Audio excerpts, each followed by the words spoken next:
Thank you to everyone joining us today from across the country and the world. I'm Michael Higgs here at Conscious Capitalism, Inc. We appreciate you taking time to learn and grow in community with us today. Today, we're joined by Marissa Andrada and Dave Panayak to explore Chipotle's story and how growth and opportunity for people equal growth and opportunity for business. As many of you know, conscious capitalism is a philosophy that emphasizes the human nature of capitalism and business. It is a movement of business leaders around the world working to change the practice and perception of capitalism to elevate humanity. And Conscious Capitalism, Inc. is a nonprofit organization dedicated to catalyzing that movement. Every week, we're offering virtual gatherings as a way for the community to see how this philosophy takes shape in the leadership journeys and the business practices of those in our network. Today's gathering will run for about 45 minutes. Marissa and Dave will be in conversation for about 30 minutes, and then we'll transition to audience questions during the last 10 to 15 minutes of our session. Please type your questions in the Q&A box at the bottom of the screen. If you have any technical issues or questions, please email us at info@consciouscapitalism.org. And now it is my pleasure to introduce today's speakers. Marissa Andrada joined Chipotle Mexican Grill in April 2018 as the brand's first Chief People Officer. The role has been formalized and evolved into the Chief Diversity, Inclusion, and People Officer for Chipotle, bringing the brand's purpose to cultivate a better world to life through its people. Ms. Andrada's initiatives and passion points include driving a diversity strategy across all levels of the company and fostering a culture of well-being to inspire mutual learning, development, personal, and career growth. Ms. Andrada has been instrumental in redefining Chipotle's benefits, launching a new tuition assistance program, including the option to earn a debt-free college degree, access to mental health care, and a quarterly bonus option open to Chipotle's 94,000 plus employees.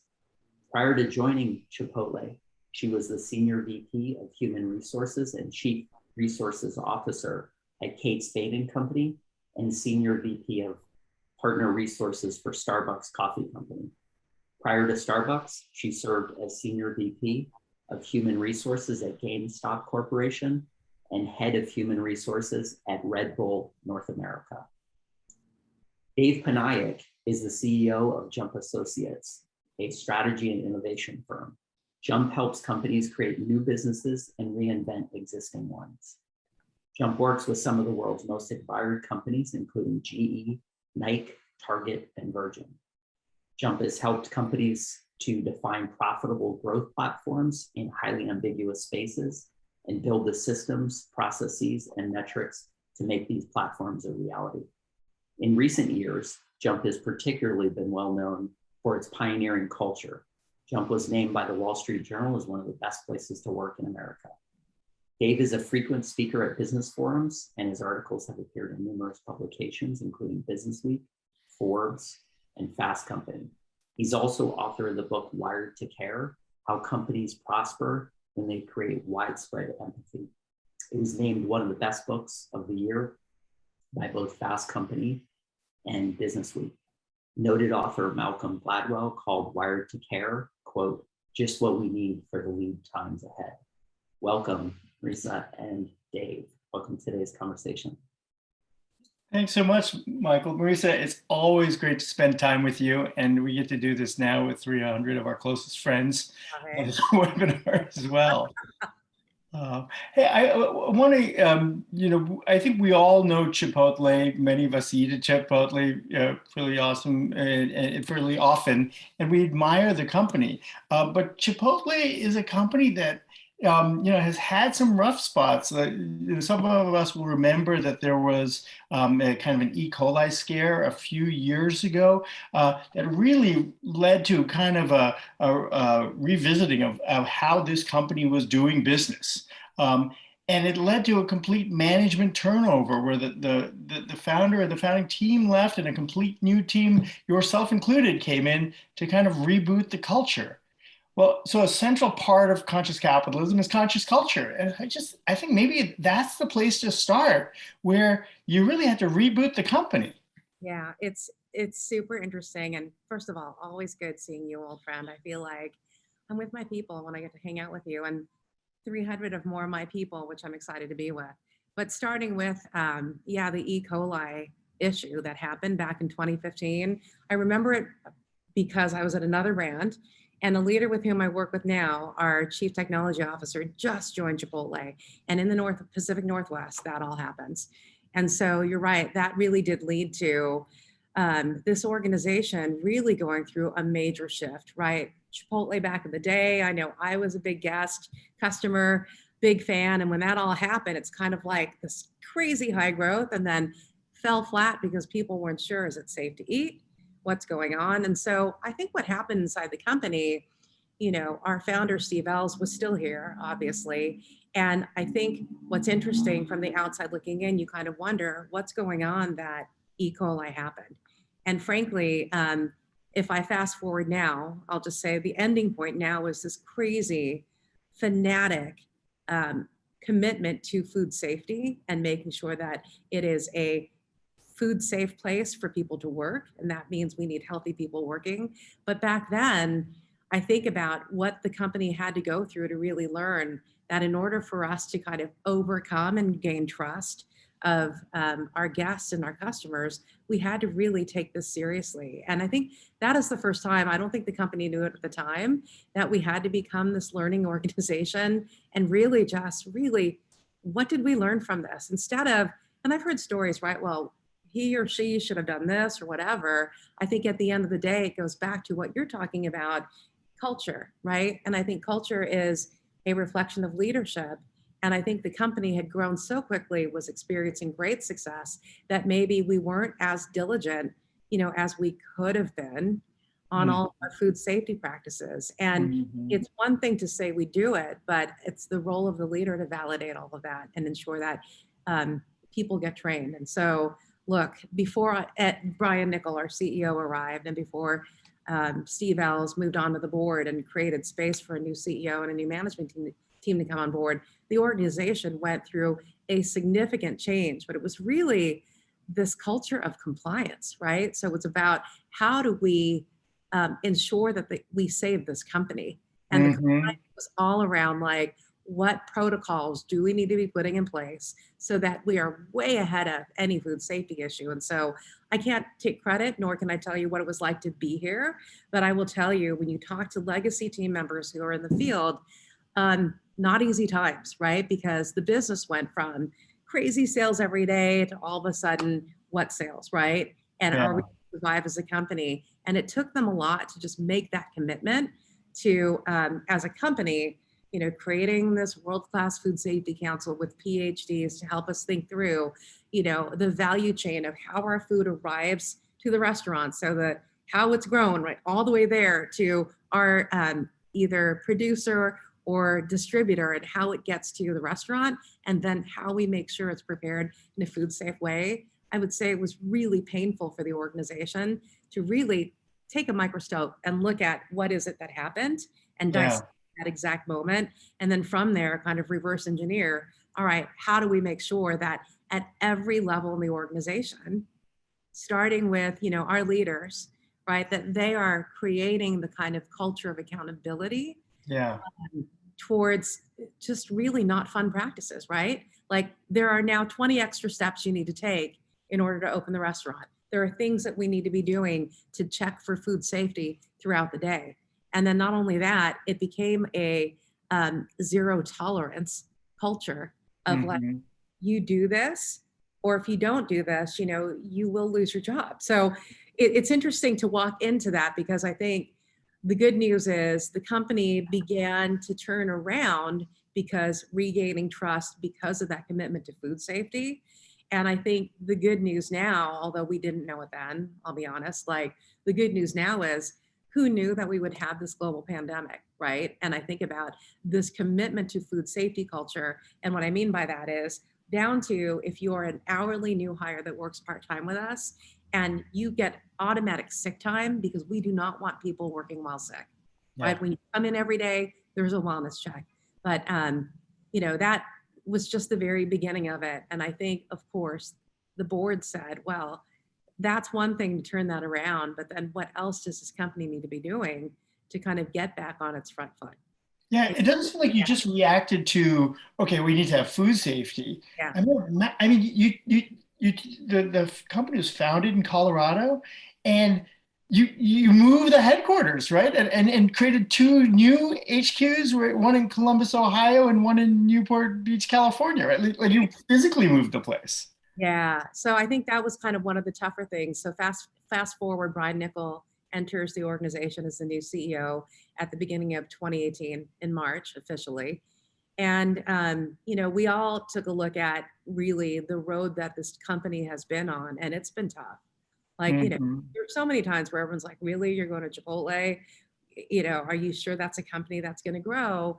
But I think what I knew when I met Brian, that he had a point of view on, hey, we can help this company because it has been founded on this amazing purpose of cultivating a better world, all through food with integrity. And I think as a leadership team, and just a little bit of a nuance, a few of the leaders have been around since before Brian. And in fact, our CFO, Jack, has been here from the very beginning when McDonald's made an investment and then they divested, and he stuck around, and we've been so fortunate to have him around. But then our CTO and our chief restaurant officer, they all joined within a year or two of Brian joining. And I think they all, Brian kind of signed up for them and said they're along for the ride. But back to your question on, this is a Denver-based company. Here we are 25 years later, whole new management team, and actually new chief HR officer. I think that was the role that I was in when I first joined. And it was like, and by the way, never had one. So again, to talk about culture, way of not just food safety culture, because that's like really easy, right? That's operational. We're going to just commit to food safety. But then culture, it's like, God, really? Are we going to talk about culture? Well, what's that, right? Yeah. And I think as a leadership team, what that is really being clear about who we are and what we stand for. And I'll tell you, in Denver, look, it felt like while Denver was the headquarters, I think the leaders sat all over the place. And think about, again, this is way before the pandemic. I think, I don't know how serious or committed people really were about the work we were doing. And I think we all really felt, and what I meant by that was when people were in the office, how they showed up to meetings, it's kind of like, wow, are we, how committed are you about this? Or, are you just going to kind of sit back and wait for, someone to do some hard work and then you ride along with it? And I think what we saw was we needed people to either commit, right? Like you're either part of this new journey we want to be on this transformation, or you're not. And one of the hardest decisions we made was, in order to do this, with this whole transformation strategy that we created, the biggest piece that I think was the hardest was culture. And it was a hard reset, literally, right? A hard reset was, do we remain in Denver and do we open up a location in Southern California and in the East Coast, right? Or do we just remove Denver altogether? And I think even the organization was surprised when we made that announcement. They thought for sure, oh, we have an office in New York, we'll probably close that down. Oh, we have an office in Columbus, we'll probably close that down, right? These are new management team, they're probably going to find efficiencies. No, it wasn't about that. It was about what could set us up for the best fresh start, and get kind of a new mindset to do what it takes to think about things differently. I think about that as the beginning of a, truly a diversity journey of like, we have to be in a different mindset and a different environment in order for us to really give this a fair chance. So that's what the Denver move was all about. And it was shocking. I will tell you, like, not an easy time. And I hated that time because, when you're announcing to your headquarters that we've made the decision to shut down and then move, you're dealing with people's lives, right? It's like their livelihood. They've been in Denver, whether it's 5 years or 20 years. And so it's. Yeah, you use the term hard reset, right? And there's nothing about the term hard reset that feels like compassion. Yeah, I think it doesn't feel like compassion. I think where you humanize it is, along the way, as soon as we made decisions, we were very open and transparent as much as we could be to communicate with our workforce. The whole thing around changes. Look, I think, to put it simply, to lead and manage through change is that people never want things being done to them if you include them in what's happening. And I know hard reset, look, we've made decisions, but we also had to bring other people along as we were finalizing those decisions. So an example would be, I'm going to nerd for a little bit because I am the HR people person. We had to define our strategy, and then based on that, what capabilities did we need to have? What leadership did we need to have? And then from there, kind of say, all right, based on our new strategy, here's where we have some strengths and here's where the opportunities are, right? And with that strengths, we had to quickly assess what leaders do we need in order for us to really think we can do this. And so we tap shoulders in advance and kind of said, here's our thinking, and we also are going to move, and would you move with us? And so, and as we do that, we're going to need your help, thinking through what the organization looks like. So when it does sound like hard reset, it's not like all of a sudden we showed up and said, hey, everyone, here's this change. We said to everyone, we are moving our headquarters. Here is the timeline, the horizon, and what it's going to look like for you in the next 3, 6, 9 months, 12 months. And not everyone knew if they had a seat or not at that time. And what we had to do was, communicate with them. Here's the next time that we are meeting with you. And between now and then, here's what it is that we're working on. So that we're very clear on what the next steps were. There were no solid answers. And I know that's kind of dicey when I say that to this audience. It's like, you've just got to trust what you know what the end result is, and you've got to bring people along. So I would say with compassion, even people said, well, that's crazy. Why don't you just solidify everything and just tell everyone what the answers are and what we're going to do? And I think the compassion came from the leadership team, all new, we were all new, trusting that, hey, along the way, as we bring people in, it's just going to become a better outcome and a better product if you involve them. So I think that's where the compassion comes in, trusting that this isn't going to be like a perfect execution of this master plan, because it wasn't, I'll tell you that. But it was like, all right, if we know that the end result is we're moving to Denver and that we're going to ask people to move with us, then we have to trust that at this next level, we're going to let people in and then lean on them to help us think through what those next steps were. And with compassion, I would say we made sure we also did the right thing for those who did not want to move with us when we invited them, or if we said that capability is no longer a fit for why, helping them understand, here's a strategy, here are the skill set, making sure we took care of people. And when I say take care of people, the good news is many of our team members back in Denver definitely were shareholders in the company, right? So we think about how do we transition in a way where they have an amazing vesting moment that will make sense to them. And so there's also, if money is a motivator, right, for people, that they also can see that pathway, that we're not just like, oh, you're gone, here it is. We were really thoughtful about the timing, the transition, how do you make that work, especially when equity's involved. So for those who did not want to move, or because the capability wasn't what we needed as we move forward, we made sure that that transition, that we also took care of them. And so this idea of taking care of people, it's a Chipotle thing, but it's a Marissa thing. I've known you for years before Chipotle, right? This is kind of like what you're hardwired to do. I feel like the job description, whether you call it Chief HR Officer, Chief People Officer, Diversity and Inclusion Officer, really, you're just looking for whatever title on the door that'll allow you to care for people. That's right. I think for me, it's a personal thing. You know, we're not talking about Chipotle. Let's talk about me and kind of how I am wired. And you already know this about me, but I'm realizing that our friends on this call maybe don't. I always am proud to say I'm a first generation American. My parents immigrated here. They met here they were from the Philippines. They met here, and we spoke 4 languages in our home, right? So, and then by the time I went to kindergarten, public school in LA Unified School District, They just said, only speak English because we want you to fit in, you know? And so Hmm. my life was. Your parents told you that, only speak English. We want you to fit in. Oh yeah. Yeah. Only speak English when you leave the house because we want you to fit in.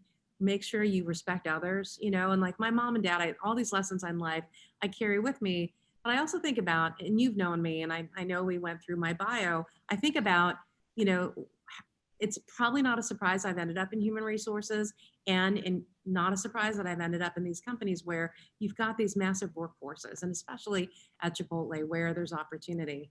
And I think about like being having no family but my mom and dad and my brothers, and then we had cousins and aunts and uncles who were really friends, who were family. And then my mom started sponsoring her sisters one by one, and then they would then bring their son or daughter, their husband, one by one. Like as a child, when you see that, and it's like, wow, and this is the first place they live with us, whether it's 6 months a year, and then they get a job and they move on, and then the next family member comes over that we can sponsor. I look at that and say, wow, and watch them like they are professionals in another country. And in the US, where it's the land of opportunity, who gave them an opportunity? Fast food or retail. Like, wow, I thought if you've already earned that education, why wouldn't a company take care of you? And so I think about that, that's just ingrained in me, watching them make their way. But then I think fast forward, one of my first early jobs in human resources, we had a massive layoff, and it was a tech company called Unisys back in the day. I was new in HR, not sure I wanted to do it. We bought another tech company called up in San Jose, and we had to lay off a bunch of people. But my job that they assigned me to was to call all the surrounding companies in Southern California saying, hey, there's a reduction in force. We have this talent available. I have worked with our outplacement firm to create a career center internally. You know, the Warren Act, we gave them plenty of notice. And by the time they actually had to leave, 80% of the people had jobs. And frankly, I thought that's just what corporate America should be doing. Yeah. And so I thought, wow, we have to lay people off and we need to help them find another job. Yeah. That's kind of how I think about things, right? It's not like there's a service for you in front of you, but I'm a big believer too that, it's basic to me. It's karma. Like what the energy you put into people and in life will come back to you. It's a company or it's a human being. So, fast forward, and the pandemic happens, and the murder of George Floyd happens, and there's all sorts of, it's like every day. It didn't feel like one crisis. It felt like a new crisis on top of another crisis on top of another crisis. And it just seems like so much of the hard work that you all put in, like you put in new ventilation in your restaurants for safety reasons. And wow, that's really great that we did that for, now that COVID hit, or you invested all this time and purpose and values. Wow, it was really great that we did that, especially given everything we saw around racial injustice coming to the forefront. It seems like you all did hard work that paid off years later. Yeah, I think I agree with you. And I know we've had conversations, and I've had conversations with many people about this. It feels like a lot of companies last year kind of were trying to catch up and do that. Yeah. And, I think what resonated for me when I met Brian, and I think in this kind of culture reset that we talk about, that part of our transformation strategy was about culture. And it was about getting really clear about our purpose, cultivating a better world, not only through food with integrity, but also through people with integrity, and clarifying our values. So, right, who we are and what we stand for. I know you write about this, you already know about this, but the fact that we took the time to do that, to define not only cultivating a better world, and then our 4 values, which are on our website, but really quickly, the line is a moment of truth. What we stand for is really that beautiful, fresh, prepared, safely prepared, sustainably prepared, like food down the line and experience we create for our people. That's the most important thing that we do, our employees and our guests. That's why I exist in this restaurant support center. Teach and Taste Chipotle is the second one. We're a very detail-oriented business, but it also is a metaphor for if you are part of this company, you have the responsibility for bringing others along. Teach and Taste Chipotle, because this is not an easy business, in the restaurants. It's not easy coming in, and we've reset everything. Third is authenticity lives here. Our food is real, and so are we. And we want people to bring their full selves to make a difference. And then lastly, the movement is real. It goes all the way back to, our founder really standing for something and, creating a fast casual category of real fresh food, affordably priced so that everyone has access to it is a hard decision to make, right? I can't even tell you what I've learned so much around that, but that we believe we source better ingredients, hire better people, and we have to do what's right even when it's hard. So if I think about those 4 values, and then you layer on top of that our commitment to our food safety culture, which was kind of taboo to talk about, right? And then enter the pandemic. And it's all about, is this a safe place to even be? Because no one knew about COVID. And the good news about food safety is, yeah, we had wellness checks, and part of even working at stepping foot in the restaurant is we do a wellness check for all things that might lead to E. coli, right? But now let's layer in COVID, and then the fact that we had air filtration systems in the restaurants, wow, that made our place one of the safest places to be during COVID. And so it was a way to talk about kind of our food safety practices, which is really about health and wellness, in a really mainstream way that I know now a lot of companies are, especially food companies. From a value standpoint, I thank God, and I think about like our leaders saying this, we all looked at each other, and this is before George Floyd's murder. This is right when the pandemic hit. March for all of us. We sent people shelter at home in March, thinking that was going to last a month or two. Well, not, right? And we had our earnings call, and everyone's kind of stock kind of took a big dip, and then we don't even know how. But then at that time in April of 2020, that was the highest price it had ever been. And our leaders looked around the table and said, had we not done all this work on culture, we would not be here. Because it's like you have to make decisions through that lens. And if it doesn't fit through that lens, then it's not right for the company.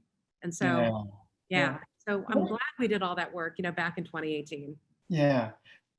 Where you go from here, I mean, there's so many cultures, there's so many companies right now where people are just spent, right? I mean, what is the statistic? And I'm sure it's top of mind for you and your job as chief people officer.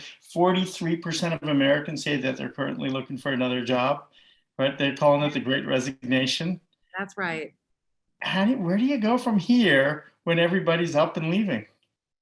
Well, I think you can't just all of a sudden come up with a new answer. I think that's my view. I think a lot of it is, it's not unlike how we started, right? Change management, you've got to include people, or people need to feel like they belong to something. And they also need to feel like not only belonging, but that they also are creating something with you. And, I will tell you that there are so many things that I'll say co-created that have gone well and not gone well in this company. But when you create that open space for people to kind of help shape what it is that you're doing. So you talked about even the transition, right?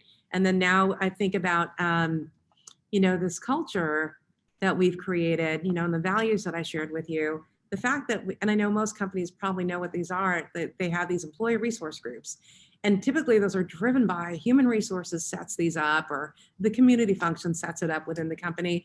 In our company, it really was a group of employees who wanted to live our values and create community across, the organization. And so I think about just that alone as an example of all of these different employee resource groups that have now popped up that inform our policy and practices in the company. One example being the first one was the Hustle, Humans United to Support the Ladies Experience.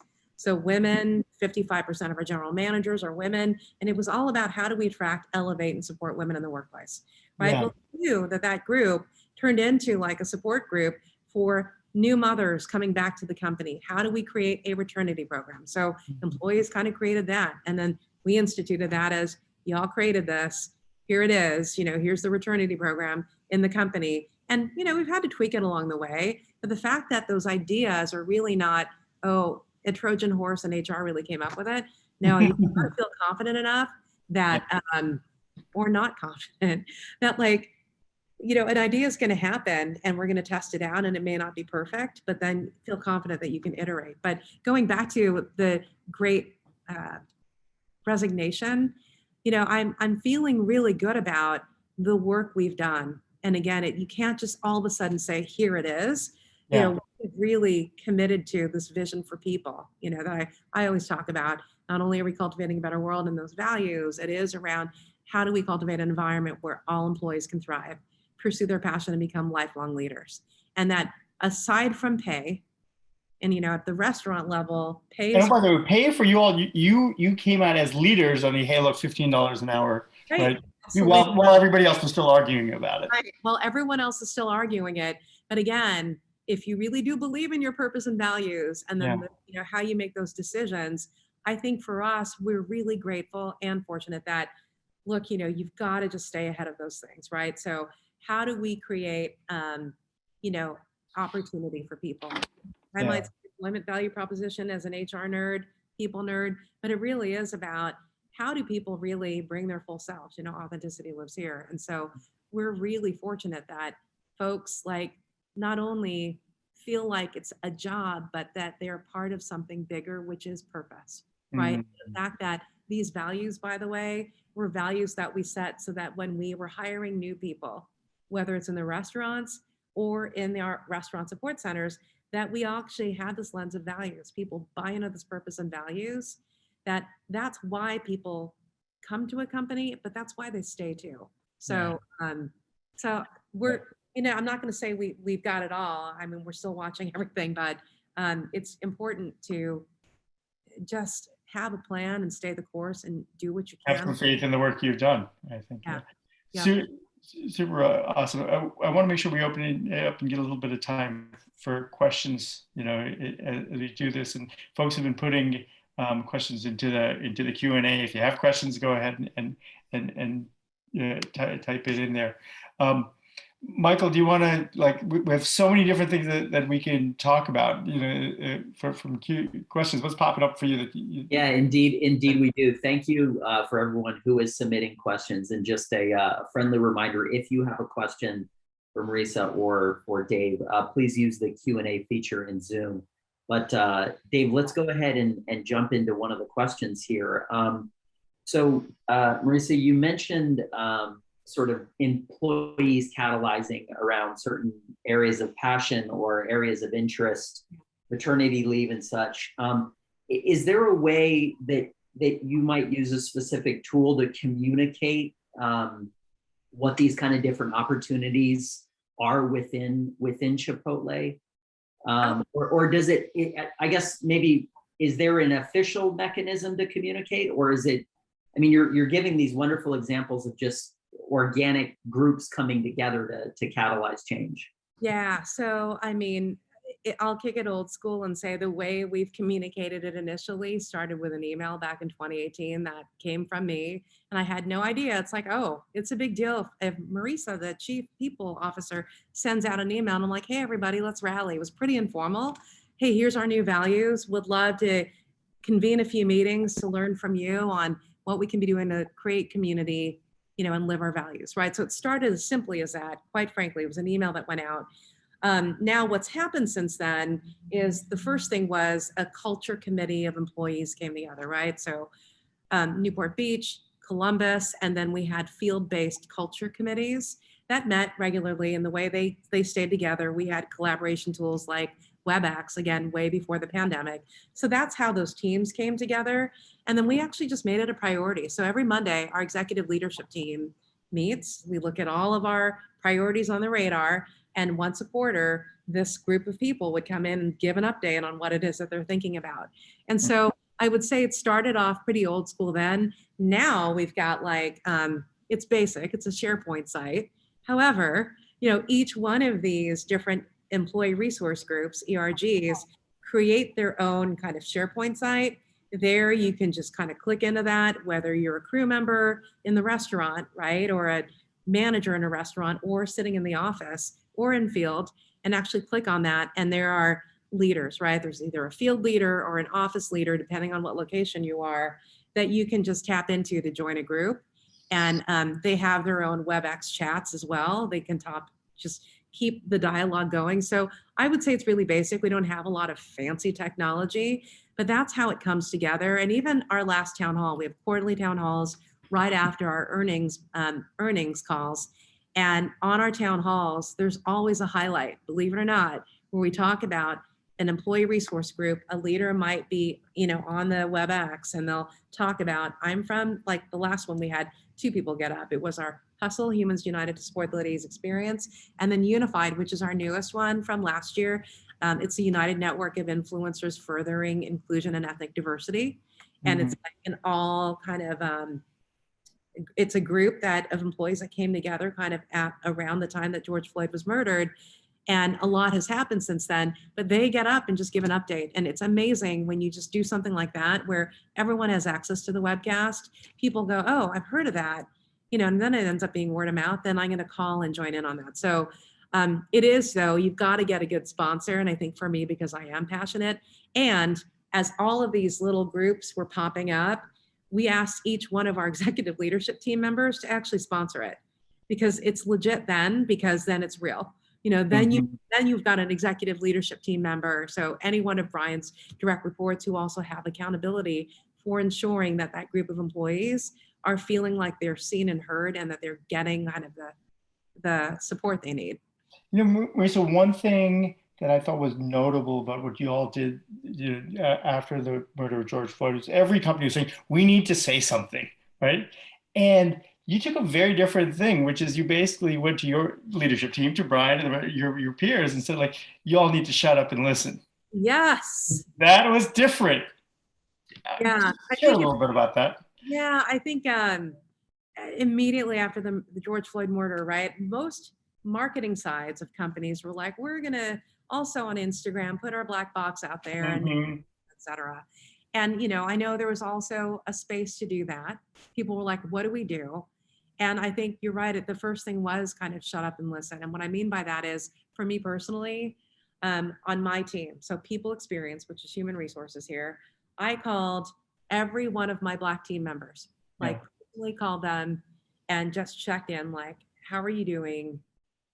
I'm just listening to you. I didn't even know what to say to them, to be honest with you, right? But I knew for those who were direct reports of mine, how painful it was and why it was painful to them. I'm like, well, I'm just going to call everyone on my team. And as I was sharing that with Ryan, I'm like, wow, have you reached out to so-and-so? And he goes, that's a good idea. I will. As I listened to this team, I'm like, wow, wouldn't it be great if actually we were all in the same virtual room together and had this convo with Brian and our executive leadership team? And that's exactly what we did. And I think we kind of pressed pause on, hey, as a company, what is it that we need to be doing? We really did shut up and listen, starting with that first group of team members that were my Black and African-American team members. And then that became like this groundswell of Brian going, well, every Monday we should have these sessions. We called them Listen In, where 3 questions happen, right? What are the 3 words to describe how you're feeling in this moment? What is the one thing you want the executive leadership team to know? And then what idea do you have to cultivate a better world, whether it's internally or externally? And all of the things that we did as a company really came out of that 3rd question from our employees, and those meetings continue to happen throughout the year until people just stop signing up. And sometimes people came in and out, 2 or 3 times. And so, and we found it wasn't only our Black and African-American, but it was everybody who either had no idea and wanted to really learn, or wanted to figure out how they can be an ally. And so, yeah, that was one thing that, and I wasn't sure how that was going to be received, right? It's like, am I just being a nerd? And because I do, like, I really do care. But then I'm like, no, I think our leaders really need to hear it's not in the moment. I mean, there's like lifetimes and history of emotion and anger, and this moment is just elevating it. And so, yeah, it was pretty powerful. I wonder if this experience over the last 1.5 years has grown your leaders, right? I mean, conscious leadership, one of the biggest indicators of what level of leader you are is, what is your sphere of concern? Are you all about me? Are you just about my team, my company? Am I about the planet? Am I about all of the universe? Like, tell me how big your concern is, and I'll tell you what level of leader you are. Oh my God, are you talking about my concern? Or are you talking about our company's concern? I'm thinking of your leadership team. Oh my gosh. I feel like it has expanded. The last 1.5 years has expanded their sphere of concern. We started already with a big sphere of concern. If you think about all the, cultivating a better world, it's not only about what's happening inside of the company. In order for us to exist, you've got to have this ecosystem of the world, right? I think about the world. I think about, again, one example is the average age of a farmer, I think, is now 60, which means they're retiring soon. We rely on farmers for us to have a successful business. So Yeah. the fact that a couple of years ago, that we are investing in farming grants for young farmers. Chipotle was investing in farm grants. Chipotle is investing in it, right? And then, just so happens that with these young farmers, the majority of them happen to be farmers of color. Not by design, it just kind of happened that way, right? And so when I say what is our sphere of concern, I mean, again, I talk about just being here inside Chipotle. We cannot be this food with integrity and people with integrity company if we don't care about what I call our entire value chain, right? It's about our farmers, whether they're growing plants or animals that end up being on our, in our food. And then even working with our suppliers in the last year, because then there were some good food safe practices that we can also share with others. So we have to care about that. If I think about, or we want to care about that, if we want our purpose to be true, right? Getting a better world is not about, okay, we're going to have the lowest quality meat, and vegetable ingredients and take a shortcut. That's just not who we are. Yeah. So I think if anything, it's just validated, which is just fascinating to me. Like it was a horrible, and it has been horrible because no one knows what the playbook is to this, right? We've all learned our way through this, but I think more than anything, it's validated that you just need to do what's right. And what I mean by that is those are all the right things that you can't survive alone. It is about the very beginning, like where does all of this food come from and how does it get here? It starts with the farmers, right? And then like I think about all the other suppliers we have through our Cultivate Foundation. We have we're getting ready to kick off our third eliminary program. So think about an incubator being Chipotle with all of these small companies that could end up being suppliers for us, right? And how do we help them really thrive in starting up their businesses? And it's all in sustainable, farming, supply, whatever practices that we believe in. How do we help them do that? Because you've got to, you've got to be able to do that stuff. So I'd say it's a long answer to say, you've got to care about what gets you here, right? It's not just, we're here to make money. And by the way, when we do make that money, then we can reinvest in our people. And when I say our people, not only the Chipotle world, but all the things we do across our value chain. Yeah. I mean, I'm always fascinated by, when I spend time with leaders, I find the conscious leaders are a quirky and interesting bunch. And I always look at what are the particular interesting habits that they have. And one of the things I love about you is your greeting card thing. Oh Do you my want to God. share that with you? Because I love that about you. Yeah, so last year, of course, in the pandemic, and I think I do get a lot of energy just being around people. And this is kind of a nerdy thing, and it's an easy thing to do. It's like every time you say this is kind of a nerdy thing, that's when I start taking notes on what you tell me. Oh, by the way, because it's usually something super cool. I'm one of those people that, oh, what a fun greeting card, right? I've probably collected like 80, 100 greeting cards. They're all in a box, and of course, or boxes. And in the pandemic, I was staring at this box of greeting cards, and I'm like, you know what? I'm always buying new ones. I forget that I have all of these.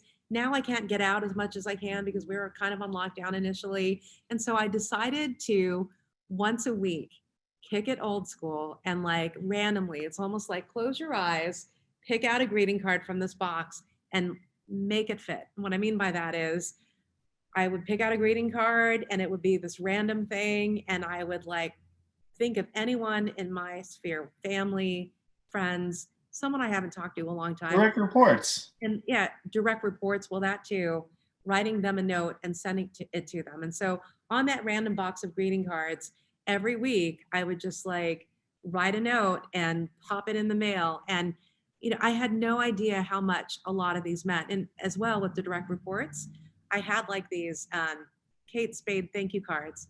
And I'm like, you know what? I'm just going to send each one of my direct reports a thank you card, right? Because we've been hanging in here for a month and a half or 2 months. And, let's just continue to hang in there some more. So stuff like that, because I was sitting at home and I had not free time, but downtime where I'm like, I'm just going to pop these in the mail. And the fact that, yes, I hand wrote, and I do this thing. It's not calligraphy, it's like tagging. And everyone kind of knows that's my signature. Like they're like, we know it's from you because you write these amazing names and then you write out our addresses. But you never know like how far that goes. Like I had no idea. And I was saying the story to a group with, your summer camp. And I said, look, I sent one to a friend who they were these dear friends who just escaped New York, right? They live in Gramercy and they're like, forget this, we're going to California. We don't want to be at ground zero. And on March 13th, they just hopped on a plane, packed whatever they could with their 9-year-old daughter and came out here. And I remember my friend Christina's like, God, I'm feeling out of sorts. And I get it.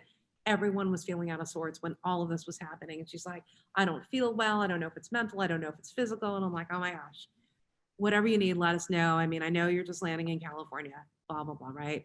And then turns out like a month later, she finds out she's pregnant. She's freaking out like, I don't know, I'm older. And I'm like, you know what? We're so happy for you. Whatever life wants to, happens for you, right? And I thought the next time I picked out a greeting card, and it was this random one, which then I turned into this positive greeting card. I just kind of said, just thinking about you and sending all sorts of love, and and we love you and we support you no matter what's happening in your life right now. And her husband called me and goes, Marissa, oh my God, you don't even know, like that card is on the nightstand. And every night she reads it before she goes to sleep and cries. I'm like, are you kidding me? And he goes, no, thank you for doing that. And he goes, and I know like, he's like, how did you know how to do that? And the thing is, I didn't know that I knew. I just kind of said, well, this time it's Christina's turn to get a card, So I could talk to you all day long, but we're out of time. So I'll just thank you for your curiosity, for your compassion, for your caring, and for a great burrito too. I love that. we need to send burritos your way and to Michael's way as well. Thank you so much, Marissa. And thanks to everybody who listened on this great conversation with my dear friend, Marissa Andrada. Yeah, I want to just thank both you, Dave and Marissa, for taking time this afternoon to speak with our community. There's so many great questions that have gone unanswered, but what an inspiring conversation. And thank you for giving us a window into your leadership style, Marissa. But, I'm inclined to say the world would be a much better place if leaders were able to adopt just a few of the practices that you've implemented at Chipotle. And thank you for all of our attendees for joining. I do want to just put a quick survey link. It's one question. This helps us with some of our future programming. So if you could just take a moment to answer that question, that would be helpful. And if anyone has any questions or you're new to Conscious Capitalism, please visit our website, consciouscapitalism.org. And one more round of thank yous. Dave, Marissa, thank you so much for joining us this afternoon.